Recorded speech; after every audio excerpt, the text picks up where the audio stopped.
Hey, Good afternoon, everyone. MLS listening subscribers. I know got a lot of people registered for this, and everyone's kind of piling on in there. So we're gonna give everybody a minute. And so let me just introduce our guest today as everybody comes on in. So this is a Realtor's Edge, and we're thrilled to have Josh Partridge with Local Logic here today. And Josh, how you doing? good, wonderful today, David. Thanks for having me and appreciate the introduction. Oh no, thanks for coming. And Josh, take it away.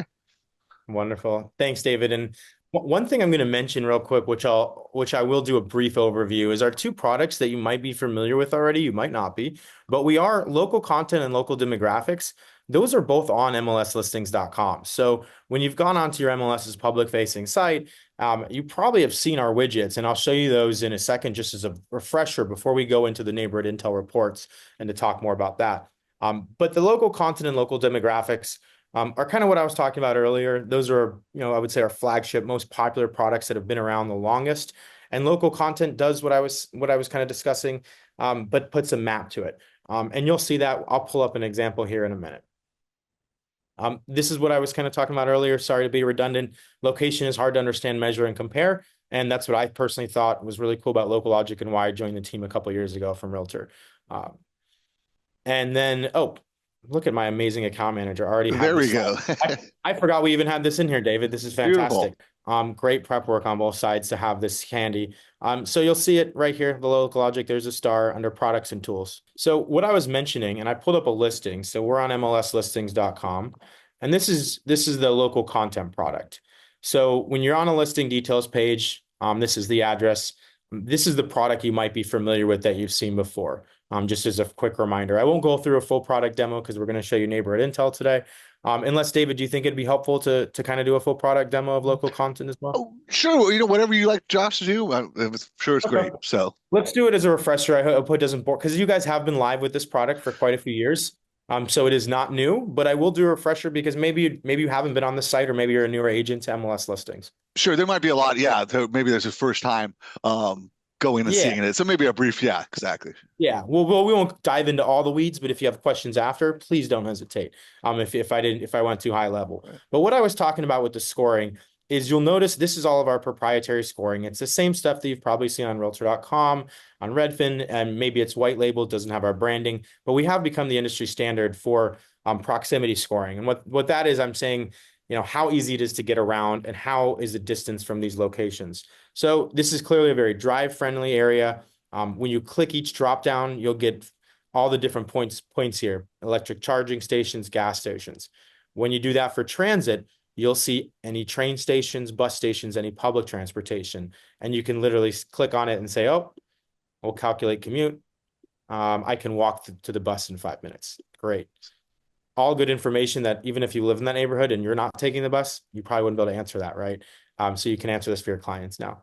And we actually have a true walking pass. It's not going to send you up a highway or something like that. It's not like Google. So here's the amenities. Now, again, this scoring is in relation. It's not saying the grocery stores, restaurants, or cafes are good or bad. It's just saying there's more options in grocery stores here, and there's about an average level of cafes, an average level of shopping, 0 to 10. So the nice thing about it, though, is if you say, oh, 6.7, that's only slightly above average. Well, the San Jose's average is actually 5.4, so you are above average here with options. Um, Education, same concept. It's going to have all your schools in the area. But again, the scoring is in relation to the distance. It's not the scoring of the quality of schools. Character, again, same concept. It's going to tell you if it's loud or quiet. And then it's going to say what's causing that noise. So this is going to have, if there's a bar or nightclubs or anything that's causing noise in the area. Even an Applebee's, if that's causing some noise, which it might be, we actually collect as decibels. So it'll also include outside of points of interest making noise. It will not have like an airport or tell you, but if, for example, you're near a fire station or an airport, something that's causing a lot of noise, it does feed into this quiet score. So this could be near a bigger road is what my assumption would be, not even knowing San Jose very well, is it's an 8.2 average in the city, but this location's 4.1. So we're probably not too far from a pretty main road where there's a lot of traffic or noises or something like that. Or maybe there's trash pickup every morning, once a week that's really loud or something like that. Nature, pretty easy to understand. It's all your parks. It's not necessarily just green space. it is parks, anything that's like a registered park. So if you have a green space, it won't necessarily be in there, but anything that is a park, whether it's city, state, federal, it'll all be in there. And it looks like there's a lot of parks around here. Not surprising because the Northern California is beautiful Yeah, and we've got a lot of people lots who of green area. love the So trails and love to so hike it's and so love to you bike, did, right? and I love all that stuff too, David. So for me, So so for that's me, your I'm like, neighborhood. this is for me. I love this. This really shows, I think, one of the biggest values of your area. And then Nice. wellness is, I think, really cool too. This was added about a year ago, so it wasn't always there. A few years back, you didn't have it. I want to say, yeah, give or take sometime last year, this was added. And so what this is you can see it's your CrossFits, yoga. It's even going to have doctor's offices if you go to healthcare here. So it's really nice to just really give a lot of those questions you're going to get asked. And the reason why I did want to go through this is not just to show you local content, is it is similar to the report product that I'm going to show you. You might be thinking right now, well, how do I send this to a client? Well, I'm going to show you in just 1 minute how you can send this information to a client, and that's what the reports are all about. So we're going to click on this. So the link I showed you, or that David and I showed you earlier in the dashboard, the local logic, once you click on that, oh, let me go back to this one. It'll bring you to this page. And this is your login, your login or welcome page, whatever you want to call it. And it's pretty easy to navigate. So I'm going to walk you through, before I do a report and show you what one report looks like by typing in an address, I'm going to click the right tile up here to show you how it works, it's very simple. I like to use the Netflix example because it's that I say that because it's no cap. You could literally just go every day, all you can eat, as I say, and just keep going more and more and more and send them out. There's no cap. You're not gonna, Okay, so if that's great to know. So, if I want to run 10 properties today, I don't have to pay for 10 individual reports, just one flat fee per month, Yep, just like reasonable. Netflix. You can watch as many movies on Netflix for that monthly subscription fee. And the nice thing is too, is you have a trial period. So if you sign up today or tomorrow or next week, you actually get, I believe it's a week or even two for free. All my MLSs are a little different on the trial. I believe yours is 14 days, right, David? Gotcha. I think. Yeah, I believe so. Yeah, so you see right when you click on that, you'll see right there, try that free Yeah. trial out, right? But it's And so, I like to mention it to everyone because it's just like Netflix. If you cancel on the day before the trial ends, your credit card will not be charged $1. It will only be charged once that free trial ends. So you do have to put in your credit card to get it. But I really, really encourage you to at least try it. Put your credit card in. If you don't like it after a couple days, you cancel and you're not charged. So there's no harm outside of a few minutes of your time. A reminder, the reports are $20 a month and they're unlimited reports. You just have your subscription billing on the side, your information, a support, a log out, and a FAQs. So I'll click on each one so you can kind of see how easy it is, but it's pretty simple. Right here, you would say, okay, I want to preview how it looks. Show you that in a second. And as you can see here, you can put your photo, your name, you can put social media links. You could put here, let me click edit here. And here's where you so these reports are all brandable, Yeah, Josh. so this is all brandable. You can put your name, like I said, you can put, you'd maybe want to put which brokerage you're a part of here on the description Sure. on the about me. You might want to put here, you can add up to 3 social media links, but if you want to add a fourth, you can obviously just drop it down here. Here they'll be actually clickable.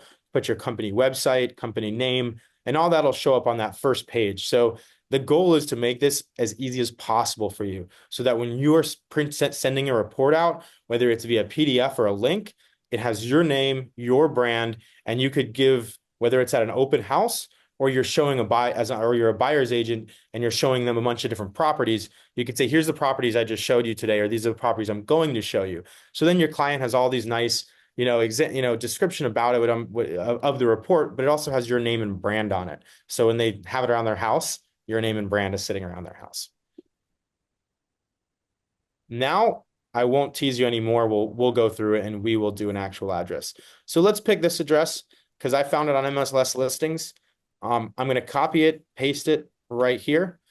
Before I click Get Neighborhood Report, though, I'm going to say one nice thing. It does not have to be a house on the market. It's not gated for any geography either. So if you pay for a subscription, you can do this for anywhere in the US or Canada. Say, for example, you were selling a house for someone and they were moving to another area and they didn't have a realtor in Arizona. you know what? But they found a place online and they were asking you about it because you're their seller's realtor. You could actually do a report for them in another state and say, well, let's help you get a realtor over there. But in the meantime, I can give you a report for that. So they're not gated. I want the MLS listings address. And look at, it's just in a few seconds, it'll pop it out. And as you see here, before I go to each part of the report, copy link, you do not have to send it to someone with an account with the Neighborhood Intel. This copy link can be texted, emailed any way, and anyone can then open up that link. They don't have to have access to Neighborhood Intel. That's what's really nice about it too. Or if you're used to PDF and you want PDF, just click download report, save as PDF, and then you can text it, email it, however you want to, put it in a drive and people can access it that way. So as you'll see here, it'll be the neighbor location and kind of a box around its area. As you go to the content section, it's going to have a nice breakdown of what we're going to go through. And so you'll notice it's a lot of the similar data as we saw in local content, but the difference is the format, and then it has even more data than that. And so at the beginning, now, one thing I like to mention is you can remove sections. So we'll get to the climate section at the end. And if maybe there's a fire concern in your area and you don't want to show the climate, I understand that. You can remove the climate section.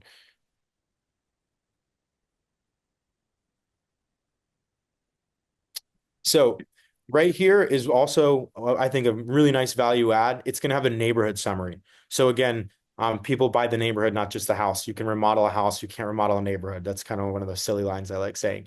This is going to describe that neighborhood, a nice paragraph. Say, for example, you didn't send this to your client yet. You were on the phone. They were asking you about an address. And maybe you don't know that area well, or you're having an off day. We all have off days. You want to just read from the page. This is really going to help you do that. Again, this is the scoring that you saw in the local content app. It is the same scoring. It's the same concepts of us putting numbers to things that are tough to quantify. So again, they'll have this in a really nice, and it's a really nice, easy to read. Again, if you send this out to your client, they wouldn't need any training, even though I'm giving you training on how to use this. Obviously, if you receive this report, you probably be able to understand it pretty nicely and simply. It's without maybe a few questions here and there. The quiet scores, parks, loud, all right there. And then here, more descriptors on each section. So what does the character mean to me in this area? What are the services? So it's feasible for property owners to buy general and specialty groceries on foot. Additionally, those who like to eat in restaurants will have a good number of choices. So it's really highlighting what the area is about and what it's known for, if you will, and what are some of the reasons that would be nice to live there. I mean, it's nice to be able to get your groceries on foot and walk to restaurants, and that really paints the picture of what it's like living there. Because again, like David said, you're really buying that neighborhood, and some people are leaving or coming in for the neighborhood, not just the house. Yeah, I think that's a really, Josh, it's a good point because the conversation is always about, within the four walls often. I think we leave part of that out about how that conversation of what kind of neighborhood are you looking for, Are you looking for the nightlife? Or are you looking for more quieter, Is it important to have that Yeah. park nearby? Right? Because I mean, someone could buy a house just easily just based off neighborhood alone, just as they would just about the parameters of the house. Absolutely, because I mean, especially when we're going to get to the market trends part, and when it comes to financials, it plays a big part too. You want to make sure Sure. you buy it in an area that the neighborhood is valuable, because buying a home is usually, I think, I don't know what the statistic is, but it's significantly over 50%, I believe. The largest investment you Right. make in your life is your home. So, and the neighborhood plays a part to that. Definitely, It's a especially very in big part. California. So, Absolutely. And really almost anywhere in the US now. But yeah, yeah, I lived in California for years, so absolutely in California. And this, sorry to zip through that too quickly, but as you see here, it's a nice breakdown of all this, bus lines, rapid transit as well. I sure. personally think that's really great. Nice. And then as you're going to see each page here, it's diving in deeper.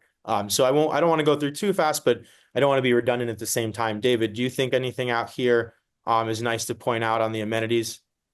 Oh, let's take a look. See here. So, I mean, the one thing that comes to mind is just how data rich these reports are. I mean, Yeah. that's fantastic. But yeah, you know what I really like about is not only that it tells you what it is, but where. that one portion as well, Good because it point. just you might have something, but can I get to it, right? Can I walk to it, depending on your situation, right, transportation wise. So I think this is all fantastic.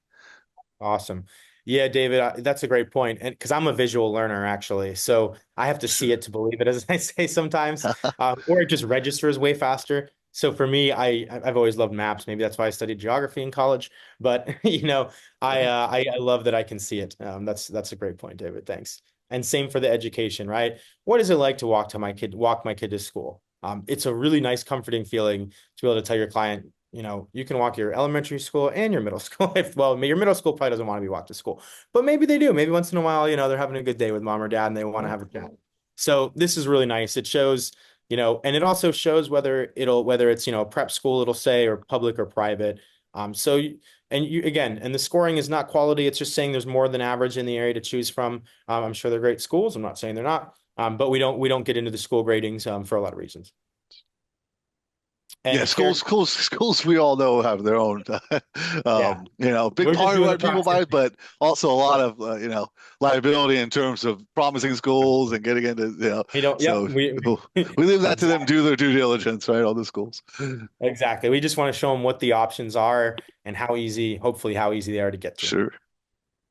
And then character again, a favorite of mine because I've lived in a lot of places in the country, and I remember when I was in my early 20s living in California, getting a rental. I would have loved to know that the loud noise was going on the weekdays because I had to get up to work during the week. Even if I was young and fun on the weekends, I didn't want to be somewhere that I ended up on accident because of the weekday noise. So that was fun. I really wish I had this when I was in my Uh, 20s in California yeah. because I had some loud places, some loud places next to me.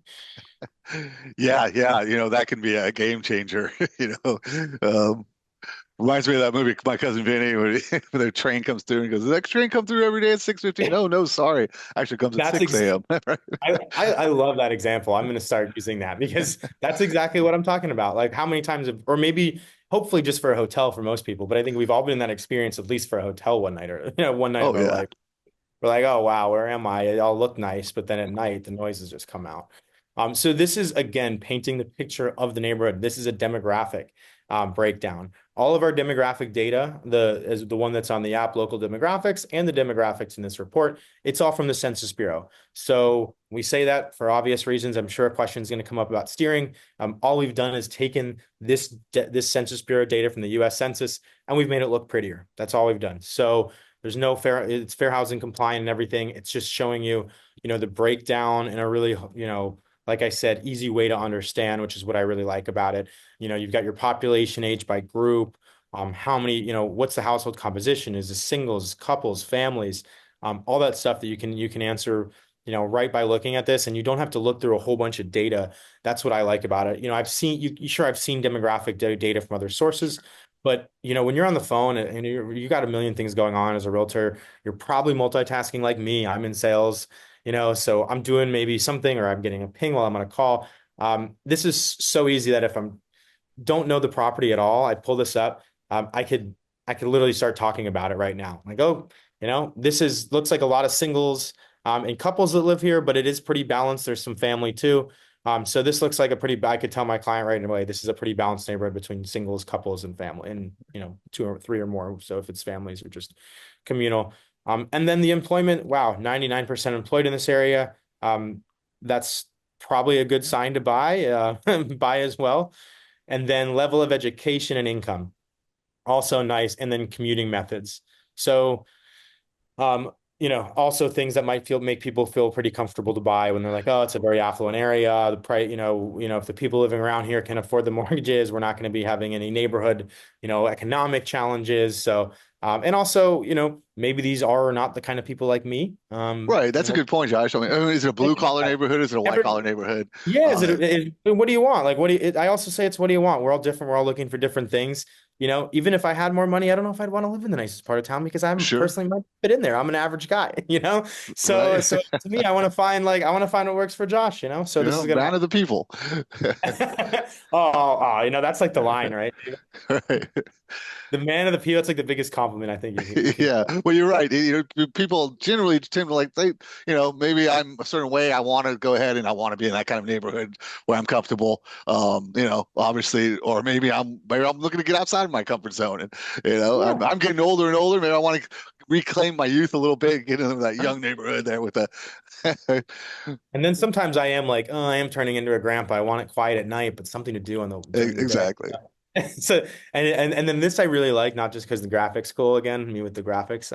Nice, nice. But it's a really nice, pretty. I mean, I gotta say it. I gotta hand it to our design team. I mean, they made it like just to explain whether it's apartments. There's so many ways you could lay this out, right? To tell someone whether it's apartments or single families, and to Right. make it like this with the numbers and also the way the visual. I think it's just so easy to read. If you had five of these reports you're going through with the client on a buyer's agent, right? Showed them five different homes, maybe more than five in one day. This will help you remember, yeah, this was that neighborhood. Yeah, that makes sense because I saw that there was a bunch of single family homes right next to it. Or for this case, I saw that there was a bunch of large apartments. Right. It really helps register after you look at those homes too. Yeah, a lot better than having to read maybe a paragraph, right? Nowadays, no, the attention Yeah, spans people are visually, they just, hey, I could get it right there and remember it. So, exactly, especially on the agent side, they have so much paperwork, an right, agent already right. has. And so we try to make this report something that'll literally stick out in all that paperwork they're going through and easy to digest and understand and then send out if they want to send to their client too. Owner versus renter breakdown. Hey, I lived in California. Totally, I think this is pretty standard for a lot Sure. of places. Some people might want a higher owner percentage, but I think it all goes back to where are you and what's it in relation? I wouldn't think there'd be a huge ownership area when houses cost $1 million or more, even though that's not so much for for the Bay Area, it's still a lot of money, right? Right. This is a very exciting piece that was added recently that people that maybe even have signed up for the reports haven't seen yet. I think it was just added last month, maybe even less.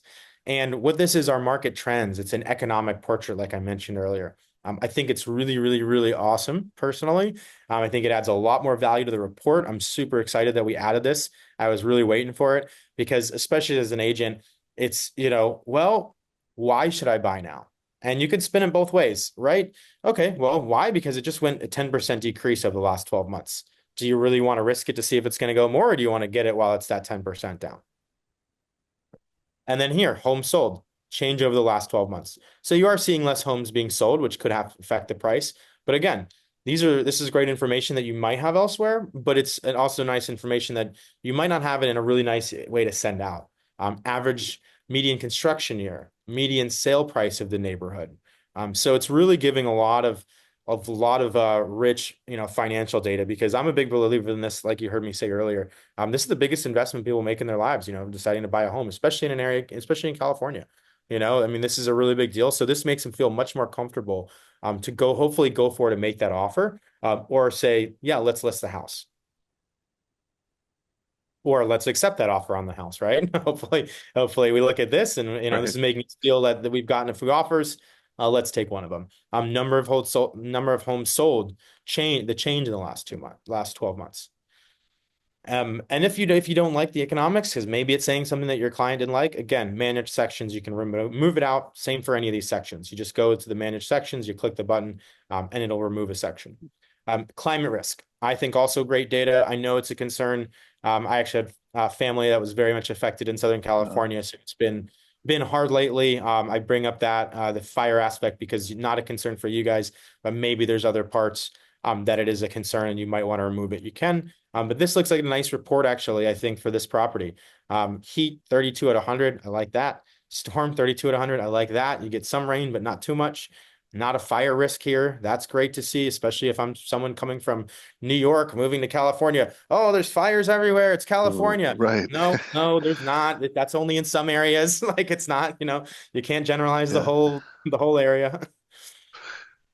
Right. Yeah, I know we were, yeah, hearts go out to to LA and but we yeah, over here locally, you're right, not all, obviously not all of our areas, but yeah, just here Oh, Santa Cruz, we get into the Santa Cruz yeah. Mountains and and we've dealt with that for so many years. So Yeah. definitely something that could be a factor. And insurance nowadays, another hot topic, right? So this is all prevalent, relevant information, definitely. Absolutely, absolutely. So I wanted to mention that in there at the end. Drought, this is also a concern. I mean, I don't know San Jose so well, but I lived in Southern California where drought was a concern 10 years ago. So I'm Sure. sure, especially in like San Diego, it even is more. And so that those questions could come up, especially when you have people coming from other places. I think I don't know what your area is, but I saw a statistic somewhere that like 50% of homes are purchased right now by relocation or people that lived outside of that MLS or at least geographic area. And maybe that just meant outside of that city, but I think that's pretty astonishing numbers, and why this really holds a lot of value when you have clients that are not so familiar with the area. So as you see, I scroll down. That is the bottom of the report. There is a little about section and a disclaimer, but that's it. And the best thing to do would be go there again right from the top, the pro homepage, start that free trial, run some reports, and start to think about how this can help you. So um, Sorry, I'll leave it wrong at way. that. Unless there's any questions, I want to thank Josh for coming on. We'll get this video up. And Josh, promise me, as you guys keep evolving and different stuff, let us know. We'd love to have you back. Absolutely. Absolutely, David. We'd love to do another one. Hopefully we'll have some exciting more product updates next quarter. And when I get some dates on those, I'll be reaching out to your whole team and say, hey, we've got some more exciting stuff to share. So hopefully we'll make this a quarterly thing or however, whenever schedules permit and updates. And we're continuing to iterate. We really have a lot as a company investment in this product. And we believe that it really is something that's going to help the industry, not just, the people who already have signed up for it. Fantastic. Yeah, everyone, Josh Partridge, Local Logic, and to all our subscribers, thank you for joining. And keep an eye out for more from Local Logic and more from our next Realtors Edge. Josh, take care.